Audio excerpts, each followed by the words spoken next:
Hostel ವಿದ್ಯಾರ್ಥಿ. Hostel ಸಮಸ್ಯೆ ಬಂದ್ಬಿಟ್ಟು ಒಂದು ಮೂಲಸೌಕರ್ಯಗಳು ಮಾತ್ರ ಅಲ್ಲ, ಇದು ಮೂಲಭೂತ ಹಕ್ಕುಗಳ ಧಕ್ಕೆ ಬಂದದಕ್ಕೆ ವಿದ್ಯಾರ್ಥಿಗಳು ಹೊರಗಡೆ ಬಂದಿತ್ತು. ನಾವು ಮೂಲತಃ ಬಂದ್ಬಿಟ್ಟು ಹೈದರಾಬಾದ್ ಕರ್ನಾಟಕದ ವಿದ್ಯಾರ್ಥಿಗಳು. ನಮ್ಮ ಹಾಸ್ಟೆಲ್ನೆಲ್ಲ ನಾವು ಸಮಸ್ಯೆಗಳನ್ನ ನೋಡಿದ್ವಿ. ಈ ಮಟ್ಟದಲ್ಲಿ ಯಾವ ಸಮಸ್ಯೆ ಇಲ್ಲ. ನಾವು ಅನ್ಕೊಂಡು ಬಂದಿದ್ದೀವಿ ಏನಂದ್ರೆ ಬೆಂಗಳೂರು ಅಂದ್ರೆ ಒಂದು ಹೈ ಲೆವೆಲ್ ಫೀಲ್ ಇರುತ್ತೆ, ಒಳ್ಳೆ ರೆಸ್ಪಾನ್ಸಿಬಿಲಿಟಿ ಸಿಗುತ್ತೆ, ಒಳ್ಳೆ ಬುಕ್ ಸಿಗುತ್ತೆ, ಒಳ್ಳೆ ಊಟ ಸಿಗುತ್ತೆ ಅಂತ ನಾವು ಅಲ್ಲಿಂದ ಬಂದ್ಬಿಟ್ಟು ಇಲ್ಲಿ ನೋಡಿದ್ರೆ ಇವ್ರು ಏನ್ ಮಾಡ್ತಾ ಇದಾರೆ ಅಂದ್ರೆ ಯಾರು ಬರ್ತಾರೋ ಯಾರೋ ಹೋಗ್ತಾರೆ, ಯಾರು ನಮಗೆ ಏನಂದ್ರೆ ಮೇನ್ ಪಾಯಿಂಟ್ ವಾರ್ಡನ್ ಯಾರು ಅಂತ ಗೊತ್ತಿಲ್ಲ, ಮೇನ್ ಇನ್ಚಾರ್ಜ್ ಯಾರಂತೂ ಗೊತ್ತಿಲ್ಲ, ಒಬ್ಬ ಜೂನಿಯರ್ ವಾರ್ಡನ್ ಯಾರಂತೂ ಗೊತ್ತಿಲ್ಲ, ಸಿಬ್ಬಂದಿಗಳು ಯಾರಂತೂ ಗೊತ್ತಿಲ್ಲ. ಸಿಬ್ಬಂದಿಗಳು ಬರ್ತಾರೆ, ಅವ್ರು ಗುಂಡ ಬರ್ತಾರೆ. ಈಗ ನಿಮಗೆ ತೊಂದರೆ ಆಗ್ತಾ ಇದೆ, ಎಷ್ಟು ದಿನ ಆಗ್ತದೆ ಸರ್? ಇದು ತೊಂದರೆ ಇವತ್ತಿಂದಲ್ಲ ಸರ್, ಅಧಿಕವಾಗಿ 3, 4, 5 ವರ್ಷಕ್ಕಿಂತ ಅಧಿಕವಾಗಿ ಹಳೆ ವಿದ್ಯಾರ್ಥಿಗಳು ಅವರೆಲ್ಲ ಹೇಳ್ತಾ ಇದಾರೆ ಅವಾಗಿಂದ ಹಂಗೆ ಇದೆಯಪ್ಪ, ಇದು ಮುಂದುವರಿಯುತ್ತೆ, ಇದು ಆಗೋದಿಲ್ಲ ಅಂತ ಹೇಳಿದ್ರು. ಅದಕ್ಕೆ ಎಲ್ಲಾ ವಿದ್ಯಾರ್ಥಿಗಳು ಜೋಡ್ಕೊಂಡು ಎಲ್ಲಾ ಒಂದು ಯೂನಿಯನ್ ಕ್ರಿಯೇಟ್ ಮಾಡ್ಕೊಂಡು ನಾವೇ ಇದನ್ನ ಇಲ್ಲಿಯೇ ಮುಕ್ತಿ ಕೊಡಿಸ್ಬೇಕಂದ್ರೆ ನಾವು ಇದನ್ನ ನಿನ್ನೆ 6 ಗಂಟೆಯಿಂದ ಇಲ್ಲಿವರೆಗೂ ಹೋರಾಟಕ್ಕೆ ಬಂದಿದ್ದೀವಿ. ಅಧಿಕಾರಿಗಳಿಗೂ ನಿನ್ನೆಯಿಂದ ನಾವು ಕಾಲ್ ಮಾಡ್ತಾನೆ ಇದೀವಿ, ತಿಳಿಸ್ತಾನೆ ಇದೀವಿ. ನಮ್ಮ ವಾರ್ಡನ್ ಅವ್ರು ಏನ್ ಹೇಳ್ತಾರೆ, ನಾನು ಔಟ್ ಆಫ್ ಸ್ಟೇಷನ್ ಇದ್ದೀನಿ, ನಾನು ಬೇರೆ ಡಿಸ್ಟಿಕ್ ಅಲ್ಲಿ ಇದ್ದೀನಿ, ನಾನು ಇದು ಮ್ಯಾರೇಜ್ ಹೋಗಿದ್ದೀನಿ, ಬರೇ ಸೆನ್ಸೆಕ್ಸ್ ಹೋಗಿದ್ದೀನಿ, ಇದನ್ನೇ ಹೇಳ್ತಾ ಇದಾರೆ. ಇವರು ಸೆನ್ಸೆಕ್ಸ್ ಹೋಗಿದ್ದೀನಿ ಅಂತ ಒನ್ ಟೈಮ್ ಹೇಳ್ತಾರೆ, ಒನ್ ಟೈಮ್ ಊರಿಗೆ ಹೋಗಿದ್ದೀನಿ ಅಂತ ಒನ್ ಟೈಮ್ ಹೇಳ್ತಾರೆ, ಮದುವೆಗೆ ಹೋಗಿದ್ದೀನಿ ಅಂತ ಒನ್ ಟೈಮ್ ಹೇಳ್ತಾರೆ. ನಾವೇನ್ ನಂಬೇಕು? ಇವ್ರು ನಂಬ್ಕೊಂಡ್ ಬಂದಿರೋ ವಿದ್ಯಾರ್ಥಿಗಳು ನಾವೇನ್ ನಂಬೇಕು? ಊಟ ಮಾಡಿದ ಎಷ್ಟು ಜನ ನಾವು ನೋಡಿ ಸರ್, ನಾವು ನೋಡಿ ನಿನ್ನೆ ಮಧ್ಯಾಹ್ನ 1 ಗಂಟೆ ಊಟ ಮಾಡಿದ್ದು.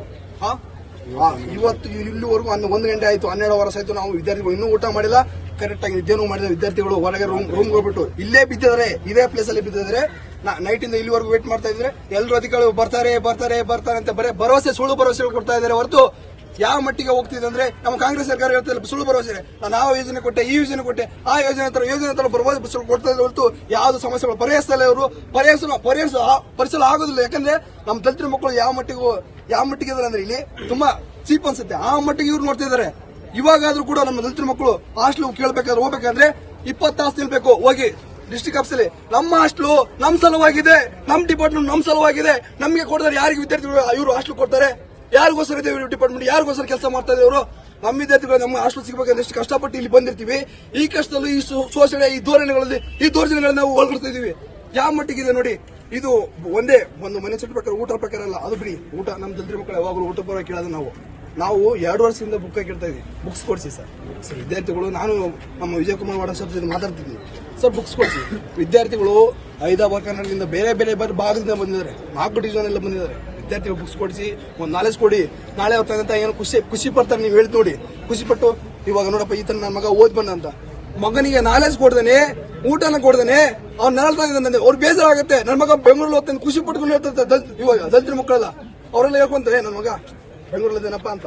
ಹಳ್ಳಿ ಮಕ್ಕಳು ಎದೇ ಖುಷಿ, ಬೆಂಗಳೂರು ಓದ್ತಾನೆ ಒಂದು ಕೂತರ ಖುಷಿ ಇರುತ್ತೆ. ಇವ್ರು ಈ ಮಟ್ಟಿಗೆ ದೌರ್ಜನ್ಯ ಮಾಡ್ತಿದ್ದಾರೆ. ನಾವು ಏನು ಕೇಳಿದ್ರು ಕೂಡ ಬರೀ ಸುಳ್ಳು ಭರವಸೆ ಕೊಡ್ತಾ ಇದ್ದಾರೆ. ನಾವು ಇವಾಗಲ್ಲ, ಇನ್ನೇ 2 ಗಂಟೆಯಿಂದ ಇಂಟಿಮೇಷನ್ ಮಾಡ್ತಾ ಇದ್ದೀವಿ ವಾರ್ಡನ್ ಒಂದು ರೆಸ್ಪಾನ್ಸ್ ಮಾಡ್ತಾನೆ ಇಲ್ಲ. ನಮ್ಮ ವಿದ್ಯಾರ್ಥಿಗಳು ಪದೇ ಕಾಲ್ ಮಾಡಿದ್ರು ಕೂಡ ಬೇರೆ ಜೊತೆ ಮಾತಾಡ್ತಾರೆ, ಬಿಸಿ ಬರ್ತಾ ಇದೆ. ಅವ್ರು ಯಾವ ಮಟ್ಟದ ಕೆಲಸ ಮಾಡ್ತಾರೆ ನೀವೇ ತಿಳ್ಕೊಂಬಿಡಿ. ನಮಗೆ ಬೇಜಾರಾಗುತ್ತೆ. ಇವರು ಸಡನ್ ಆಗಿ ಇದೇನೋ ಕಂಡೀಷನ್ ಇಲ್ಲಿಗೆ ನಾವು ಇದು ಮುಕ್ತಿಪಡಿಸ್ತೀವಿ ಅಂತ ಇವ್ರು ನಮ್ಮ ಅಧಿಕಾರಿಗಳು ಬಂದಿಲ್ಲ, ಮುಕ್ತಿಪಡಿಸಕ್ಕೆ ನಮ್ಮ ವಾರ್ಡನ್ಗಳು ಇಬ್ಬರು ಇದಲ್ಲ, ಅವ್ರು ಸಸ್ಪೆನ್ಷನ್ ಕೊಟ್ಟರೆ ಮಾತ್ರ ಮುಕ್ತಿ ಆಗತ್ತೆ.